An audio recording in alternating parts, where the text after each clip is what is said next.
अटेवा pension बचाओ मंच उत्तर प्रदेश के प्रांतीय आह्वान पर आज 25 जनवरी राष्ट्रीय मतदाता दिवस के अवसर पर अटेवा आगरा द्वारा कंपनी गार्डन सदर बाजार आगरा से गांधी प्रतिमा प्रतापपुरा चौराहे तक मतदाता जागरूकता एवं पेंशन मार्च निकाला गया।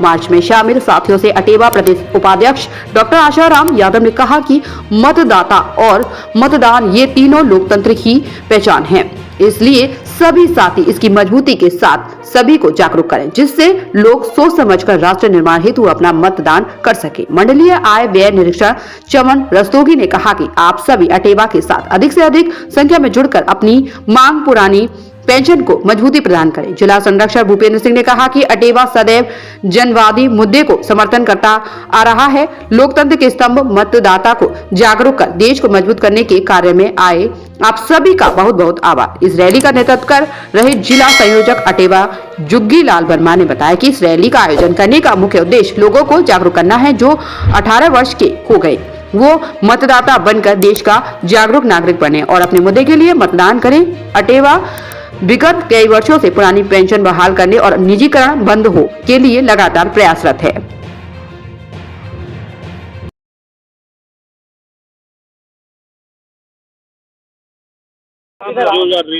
मैं जुग्गीलाल वर्मा, जिला संयोजक Atewa. Atewa all teacher employees welfare association, जो सभी शिक्षक कर्मचारियों का संगठन है, पुरानी पेंशन बहाली के लिए लगातार प्रयासरत है।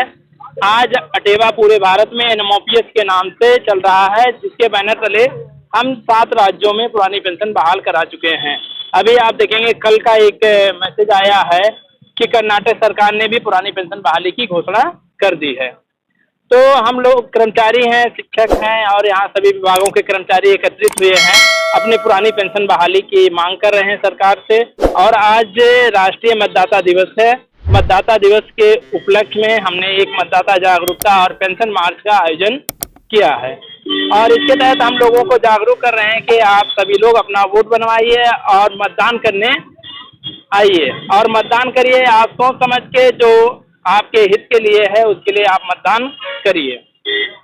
डॉक्टर आशाराम यादव, प्रदेश उपाध्यक्ष all teacher employees welfare association Uttar Pradesh. आज अटेवा पुरानी पेंशन का एक ब्रांड बन चुका है, एनएमओपीएस के नाम से पूरे भारत में है। एनएमओपीएस और अटेवा के नेतृत्व में हम 7 प्रदेशों में पुरानी पेंशन पुनः बहाल करा चुके हैं। अभी कर्नाटक में आज ही वहाँ के मुख्यमंत्री जी ने घोषणा की है, वहाँ भी पुरानी पेंशन लागू हो चुकी है। लगातार हम जीत की तरफ बढ़ रहे हैं।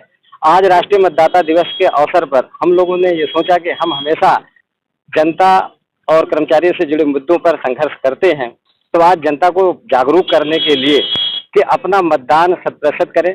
जो 18 वर्ष की आयु पूरी कर चुके हैं वो मतदाता बने और अपने मत को किसी लोभ और लालच में ना करके अपने हित के लिए, देश के लिए, अपने लिए और समाज के हित के लिए कौन सा बेहतर कार्य कर सकता है उसके लिए मतदान करें।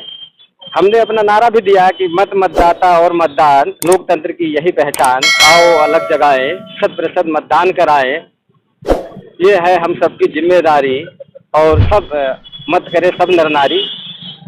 तो हमारे कहने का मतलब ये है कि हम ओपीएस के पक्ष में हैं और इसलिए ओपीएस के पक्ष में है कि ये कर्मचारी और देश दोनों के लिए हितकर है।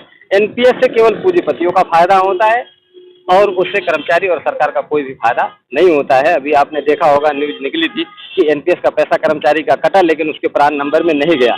लाखों हजारों करोड़ का घोटाला हो गया, वो कर्मचारी के खाते में नहीं गया तो गया कहाँ? ये एक सवाल है। सरकार ने उस पर जांच के आदेश भी दिए हैं जिन जनपदों से ये शिकायतें आई थी। और एक आप देख रहे होंगे लगातार कवरेज कर रहे हैं, जीपीएफ में ऐसी कोई समस्या नहीं आई थी, ये समस्या एनपीएस में आई है। ये भविष्य के लिए बहुत बड़ा घोटाला होगा और डूबता हुआ जहाज है। जब कर्मचारी रिटायर होगा, शेयर बाजार आधारित है, हो सकता है क्योंकि जब पूंजीवादी व्यवस्था में हमेशा पूंजीपति अपने फायदे के लिए काम करता है। हो सकता है कि जब हम लोग 35 से 40, मुझे लगता है कि 2035 के बाद हम लोग बड़ी संख्या में सेवानिवृत्त होंगे। हो सकता है एक स्कैम के तहत उस समय शेयर बाजार को डाउन कर दिया जाए ताकि कर्मचारियों को कम पैसा देना पड़े। पैसा वो ज़्यादा लेना चाहते हैं हमसे, लेकिन देना बहुत कम चाहते हैं। आज मेरे खाते में, मैं अपना बताता हूँ, मेरे खाते में लगभग 24 लाख रुपए है। देखने के लिए बहुत बड़ी धनराशि है। मैं 2005 दिसंबर 2005 से सेवारत हूँ। 24 लाख के लगभग की धनराशि अगर मैं निकालना चाहूँ उसमें से, तो मुझे बहुत ज़्यादा से ज़्यादा 2.5 लाख रुपए निकाल पाऊंगा। क्यों? क्योंकि एनपीएस में निकासी की जो व्यवस्था है वो ये है कि जो कर्मचारी ने जो अपना अंशदान किया है उसका 25% निकाल पाएगा, क्योंकि हमारा अंशदान तो केवल 10% है, सरकार का 14% है, 8% की ब्याज है, अर्थात 14% और 8% की अर्जित जो ब्याज है उसको हम नहीं छू सकते। हम केवल जो अपना मूलधन